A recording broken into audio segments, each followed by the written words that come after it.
امروز میخوام در مورد رویای کودکیم که دوست داشتم چی کاره بشم وقتی که بزرگ میشم صحبت کنم. دلیلشم اینه که توی این چند مدت من خیلی به این برنامه‌های توسعه فردی، مخصوصا تو زمینه اینکه چطوری توی شغلتون در واقع پیشرفت کنین، خیلی داشتم روشون کار میکردم و خیلی از این مباحث رو دنبال میکردم. توی خیلی از این برنامه ها مطمئنا هم شنیدن، میگن که اگر اون کاری رو که واقعا دوست داری انجام بدی، هم لذت میبری، هم پول در میاری، هم احساس در واقع مفید بودن و غنی بودن توی زندگیت بهت دست میده و همش رو این تمرکز میکنن که اوکی، سعی کن ببینی که تو چه چیزی خوب هستی، چه کاری رو دوست داری انجام بدی، آیا اون کاری که الان داری انجام میدی کاری هست که واقعا از ته قلبت دوست داری اون کار رو انجام بدی، یا اینکه نه، فقط به خاطر اینکه فکر میکنی پول خوبی توش هست یا خانوادت مجبورت کردن یا به خاطر پرستیژ اجتماعی یا هر دلیلی به غیر از اینکه عشق و علاقه خودت هستش داری اون کار رو انجام میدی. کار من در واقع محقق بودنه. یعنی چی؟ یعنی من خب رشته محیط زیست خوندم، تا دکترا هم ادامه دادم رشته محیط زیست رو و بعدش هم در واقع پست دکترا که به زبان خودمون میشه فوق تخصص یا فوق دکترا، اون رو دارم میگذرونم. یه پرانتزم باز بکنم که فوق دکترا در واقع یک شغل دیگه، مثل PhD یا مستر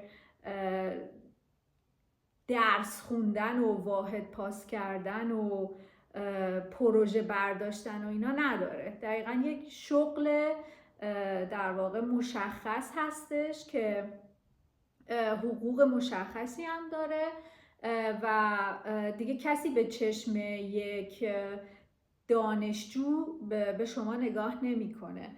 در واقع این یک مرحله قبل از اینه که حالا اگر شما میخواین چه میدونم استاد دانشگاه بشین. حالا تو ایران استاد دانشگاه شدن خیلی نزدیکتره به این مفهومی که من میخوام بگم، ولی اینجا شاید اصلا پروفسور شدن و رفتن توی به عنوان استاد دانشگاه واقعا خیلی مرحله آخره و خیلی هم دوست ندارن اصلا اون رو برن.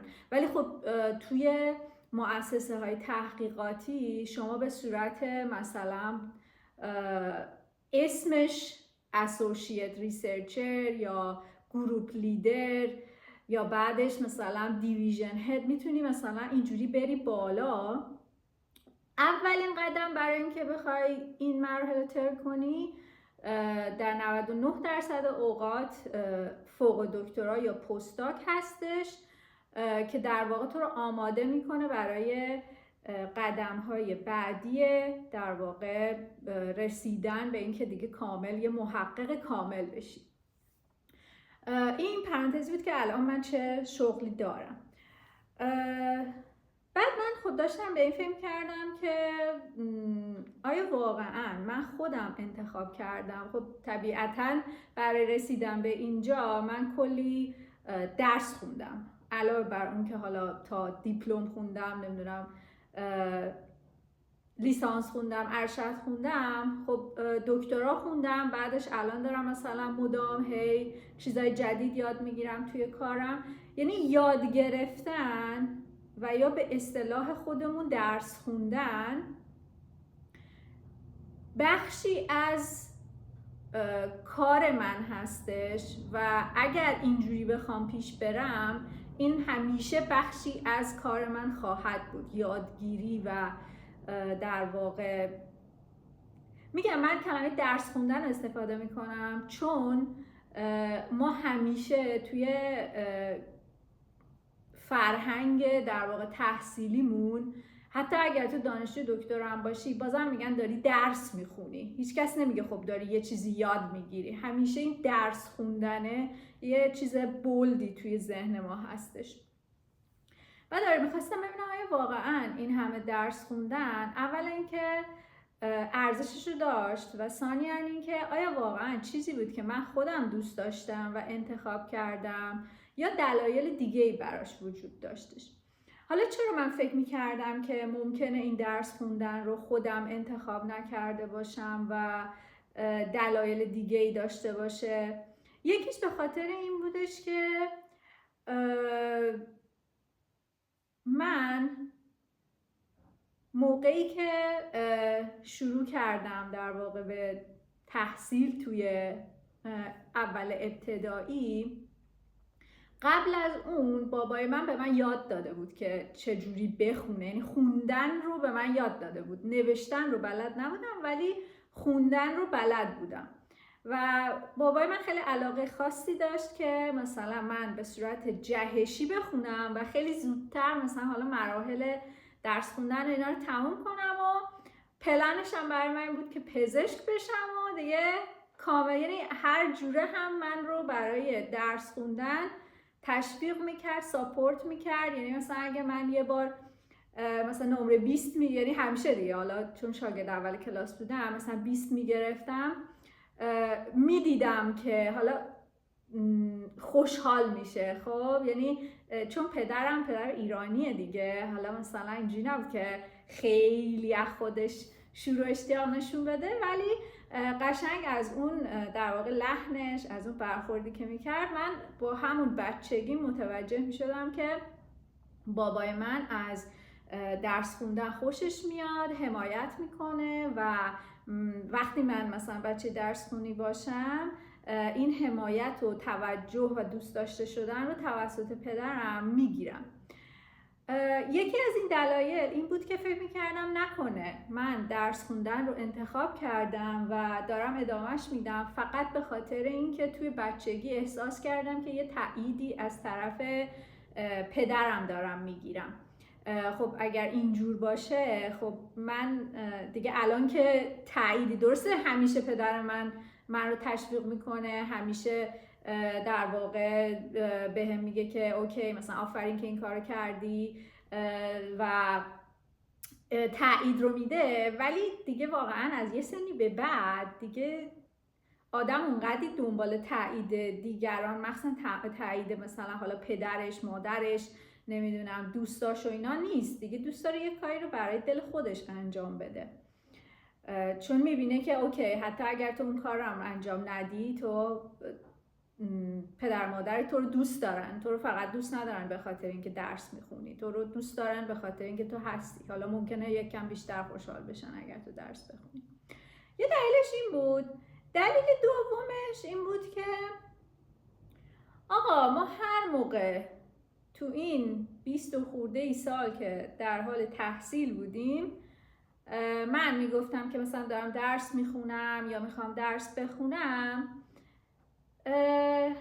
فامیلای ما بعضیاشون، البته نه همه، بعضیاشون یه ریاکشن خیلی بامزه و خنده‌داری داشتن. اینجوری بود که این درس تو تموم نشد، تو چقدر درس میخونی. من یه قشنگ یادمه یه بار ما مهمونی دعوت بودیم، بعد من قبلش امتحان داشتم، خب کلی درس خونده بودم و اینا، ولی خب رفتیم مهمونیه. بعد حالا اون فامیلمون برگشت اینجوری کرد وای سارا تو چقدر درس میخونی، خسته شدم دیگه تو انقدر درس میخونی. بعد من انقدر خندم گرفت، گفتم خب درسو که من میخونم، تو چرا خسته شدی؟ حالا بگه تو کاری میکنی که تا حالا خسته شدی یا خسته نشدی. یعنی اکثر آدمایی که دور بر من بودن فکرشون این بود که آقا مثلا اینی که داره این همه مثلا علاقه نشون میده به درس، یه چیزیش هست. خب وگرنه در حالت طبیعی تو چرا باید دوست داشته باشی درس بخونی؟ مثلا بحث دیگه، زندگی چیزای دیگه هم داره. خب و شاید مثلا آدمایی که یه مقدار به هم بیشتر نزدیک بودن، نگرانی اصلیشون در واقع همین بود. فکر میکردن که خب اگر من در این همه درس میخونم، وقتم و انرژیم رو مثلا صرف و هزینه درس خوندن میکنم، پس کی قراره مثلا به چیزای دیگه فکر کنم، مثل ازدواج کردن، مثل چه میدونم مثلا تفریح کردن، مهمونی رفتن. در صورتی که شاید اون موقع خب من نمیتونستم واقعا جوابشون رو بدم، چون خب خیلی بچه تر بودم و انقدر فکر نمی کردم، انقدر نمیتونستم مسائل رو تحلیل کنم و انقدرم که اینا به همه قور می زدن، من فکر کنم خب اینا یه قوریه که واقعا همه دارن میزنن دیگه، حالا من نیازی نیست که خیلی بهشون توجه بکنم. به خاطر همین چی خواستم بگم؟ چون خیلی اون موقع فکر نمی کردم، فکر کنم که خب آره راست میگن دیگه، من خیلی شاید به ولی در صورتی خب اصلا ربطی نداره. مگه مثلا تو هر روز دنبال شوهر میگردی که حالا درس خوندن باعث بشه تو نتونی ازدواج بکنی؟ حالا سرچ اینترنتی که نیست که حالا یا به صورت سنتی یکی میاد خواستگاریت و ازدواج میکنی که خب در اون صورت هیچ انرژی خاصی هم نیاز نیست مصرف بکنی، یا شیوه دوم اینه که حالا با کسی آشنا میشی، نمیدونم 2-3 سال مثلا دیت میکنی، دوست هستین با هم دیگه، حالا در نهایت با هم دیگه ازدواج میکنی که اونم باز انرژی خاصی مصرف نمیکنی. حالا چه میدونم توی دانشگاه، توی خیابون، توی پارتی بالاخره یکی رو میبینی، اگر خوشت بیاد مثلا سعی میکنی که ارتباط برقرار بکنی، اونم صبح تا شب که تو نمیشینی ارتباط برقرار بکنی که بالاخره یه تایم خاصی داره، یه زمان خاصی داره. اون فرد مقابل تو هم برای خودش کار و زندگی داره دیگه، بیکار نیست که مثلا بگی که آره نه دیگه من هدفم رو گذاشتم 2 ماه مخ اینو میخوام بزنم و دیگه توی 2 ماه من هیچ کار دیگه نمیتونم بکنم دیگه، درس و مشق و اینا هم تعطیل، من فقط فوکس روی میخوام مثلا مخشو بزنم. اینجوری که نیستش که، یعنی هیچ رابطه ای وجود نداشت. حالا چرا این حرفا میزدن واقعا من درک نمیکنم. یه خاطره خیلی باحال من تعریف بکنم از اینکه واقعا آدما و فامیلا قور میزنن، هر کاری تو بکنی یه حرفی پیدا میکنن که بزنن، که بگن که آقا تو کار درست انجام نمیدی، بیا یه جور دیگه ای انجام بده. واقعا دلیلش نمیدونم چیه، چرا چه این فکری میکنن. تقریبا 2-3 سال پیش بود که من تازه اومده بودم آلمان، کارم شروع کرده بودم، همون فوق دکترا یا پستاک. بعد من عمومینا در واقع توی تبریز زندگی میکنن. من مامان و بابام رفته بودن تبریز، رفته بودن خونه عمومینا، رفته بودن اونجا. بعد عموم گفته بود که زنگ بزن مثلا با سارا ما صحبت کنیم، شما واتساپ داری، مثلا زنگ بزن ما با سارا صحبت بکنیم ببینیم که چیکار میکنه و احوال پرسی و این حرفا. بعد اتفاقا تو خونه عموم دختر عموم هم بودش. دختر عموم من تقریبا 10 سال اگر اشتباه نکنم، شاید هم بیشتر، از من کوچیک‌تره و خیلی زودتر از من ازدواج کردش و مثلا پارسالم که داشتیم با هم صحبت میکردیم یه دختر کوچولوی فکر کنم 1 سال 1.5 سال هم داشتش حتی، و خیلی زودتر از من اصلا ازدواج کرده بود و اصلا هم اهل درس خوندن و اینا نبودش. یعنی همیشه اهل این بود که دوست داشت مثلا چه میدونم یه آهنگی بذاره، پاشه کار خونه رو انجام بده، دوست داشت خیلی زود تشکیل خانواده بده و بعد از اونم دوست داشت که بره مثلا آرایشگری دوره ببینه. نمیدونم الان رفته یا نه، ولی دوست داشت که این کار انجام بده. بعد آقا اینا زنگ زدن، سلام خوبی چطوری فلان و اینا. بعد زنموی من گرفت، ما با زنمون صحبت کرده. زنمون اینجوری کرد که سلام خوبی سارا، چیکار داری میکنی؟ و گفتم که هیچی، دارم مثلا کار میکنم و اینا. درس داری میخونی؟ ببین یهو زنموی من که پرسید درس داری میخونی، دخترم اونجا که چه درسی میخواد بخونه دیگه، تموم شده دیگه، دکترش هم گرفته. ببین من انقدر خندیدم تو دلم. بعدا با خودم گفتم که اون ریاکشنی که دخترموی من نشون داد به خاطر این بوده که من میدونم که کل این سالها مامانش برگشته گفته مثلا ببین سارا چقدر درس خونه، یاد بگیر، اون مثلا آیندهش اینجوری میشه، تو هیچی نمیشی فلان بساده. بعد جالبیش اینه که این دخترعموی من همون آدمی بود که مامان من برگشت اینجوری میکرد ببین فلان دخترعمو چقدر خوبه، چقدر به خودش میرسه، چقدر روحیش شاده، چقدر نمیدونم به فکر زندگیه، تو همش بچسب به درس، اصلا فکر نکن. و ببین من اینقدر خندم گرفت، گفتم مامان اون فکر میکنه مثلا من خیلی خوبم، مامان من فکر میکنه که نه اون خیلی خوبه. یعنی هیچ کس نمیتونه بگه آقا هم میگه هست خوبه دیگه، بنده خدا الان مثلا چجوری باید باشه که خوب باشه. خلاصه اینکه به خاطر این دوتا دلیل خب من نمیدونستم که آیا واقعا من دوست دارم این درس خوندن رو یا اینکه نه فقط دارم درس میخونم به خاطر اینکه تنها کاریه که بلدم و تایید میگیرم ازش و اینکه این در واقع جزء شخصیت من هستش. تا اینکه 2-3 روز پیش بعد هیچ موقع هم نمیتونستم واقعا به جواب برسم و این کلافم میکردش و میگفتم که خب اوکی من هی دارم اینو ادامه میدم، واقعا یه جایی دوست دارم به نتیجه برسم که اوکی این درسته دیگه ادامه بدم، هی با شک و نمیدونم ابهام و اینجور چیزا نباشه. تا اینکه تقریبا هفته پیش بود که من دیگه گفتم آقا نمیشه اینجوری، من باید به یه نتیجه برسم که واقعا دوست دارم مثلا این یادگیری و درس خوندن و اینجور کارا رو یا اینکه نه فقط دارم همینجوری انجامش میدم. من یه خودم یه سوالی پرسیدم که شاید خیلی پرسیده بودم ولی به جوابی نرسیده بودم، ولی این دفعه جوابش رو خیلی واضح متوجه شدم. از خودم پرسیدم که آقا من وقتی بچه بودم وقتی در مورد چه کاری میشنیدم خیلی هیجان زده میشدم. خب مثلا چون توی چند تا پادکست مثلا من شنیده بودم که مثلا مازیار دولت‌آبادی که جزو معمارای برتر جهان هستش میگه آقا من مثلا یه بار سر کلاس یه رسم فنی بود ما انجام دادیم دیگه، من از همون موقع فهمیدم که عشق و علاقه من مثلا معماریه.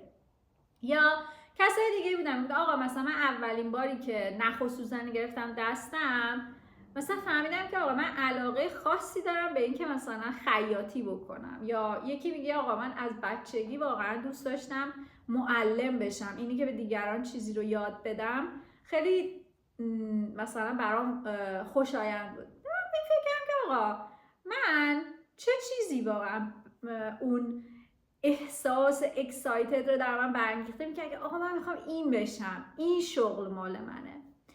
بعد یادم افتاد که ما توی کلاس‌های ادبیات توی کتاب‌های فارسی موقعی که سرگذشت بعضی از این مثلا دانشمندا و اینا رو میخوندیم یه جمله‌ای خیلی من رو به شوق می آورد. مثلا میگفت که چه میدونم ابو علی سینا منجم، مفسر، نمیدونم ریاضیدان، پزشک و طبیب بزرگ در فلان جا مثلا به دنیا اومد. یا مثلا ابو ریحان بیرونی نمیدونم ستاره شناس، نمیدونم فیزیکدان، ریاضیدان، فیلسوف قرن فلان و اینا.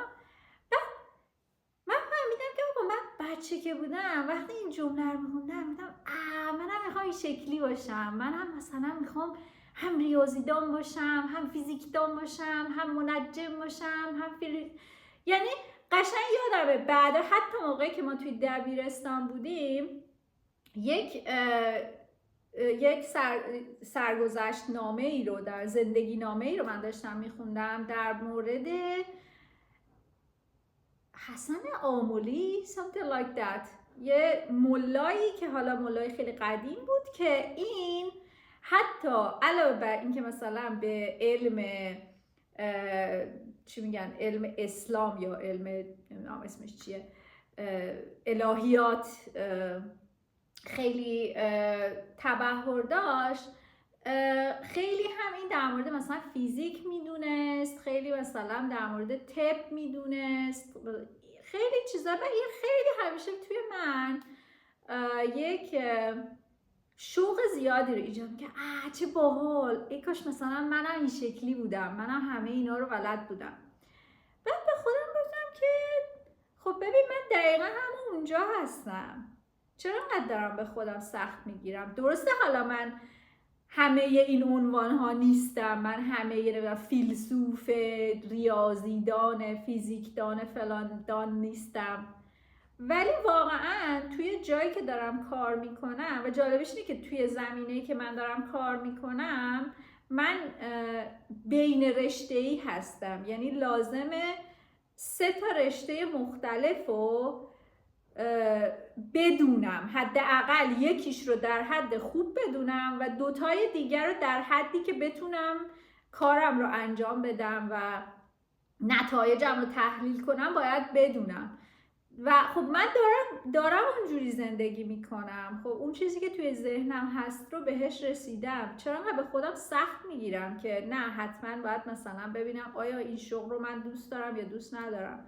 اگر پاش وایسادم، چون رسیدن به اینجا یعنی هر شغلی یا هر در واقع هدفی موقعی که ما بهشون میرسیم، درسته بعضیاش ساده ترن، بعضیاش یه مقدار کار میبره، ولی اونجایی که کار میبره و در واقع نیاز به این داره که تو بگی اوکی حتی اگر این مشکلاتم هست من میخوام تو این راه برم. پس اگر برای من تا الان چنین اتفاقی افتاده و حتی اگر بعضی جاها یه مقدار من نمیتونستم راهمو ببینم و برام گنگ و ترسناک بوده، ولی با این حال بازم وایسادم و حالا به اون هدفی که میخواستم رسیدم، پس به معنی اینه که من دوستش دارم دیگه، چون من 1000 تا کار دیگه هم انجام دادم ولی شاید با اولین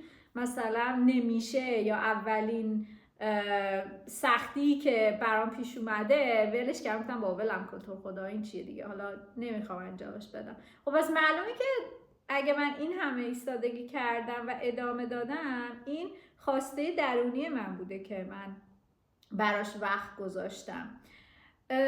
این خیلی برای من ارزشمند بود به خاطر اینکه چندین سال ذهن من رو به خودش درگیر کرده بود که آیا من واقعا تو اون راهی هستم که دوست دارم یا اینکه نه فقط دارم وقتم رو تلف میکنم برای اینکه تایید دیگران رو بگیرم یا چون راه دیگه‌ای بلد نیستم این کار رو دارم انجام میدم. و هفته پیش واقعا این چیزی که به ذهنم رسید، این جوابی که به ذهنم رسید، یکم از اون فشار روانی که همیشه روم بود کم کرد و یه ذره خیالم رو راحت کرد که نه تو راه درستی هستی، حداقل آره هنوز و شاید مثل این دیگه هدف من نیست که من هم ریاضیدان بشم هم فیلسوف بشم، هم این یک رویای حالا کودکانه‌ای بوده که برام جذاب و جالب بوده، ولی خب با در واقع علم امروزه میتونی چند تا علم رو استفاده کنی ازشون در راه در واقع هدفت، ولی اینجوری نیست که چون دیگه انقدر دانش عمیق شده که مثل گذشته نیست که تو با خوندن چه میدونم مثلا 20 تا کتاب در یه زمینه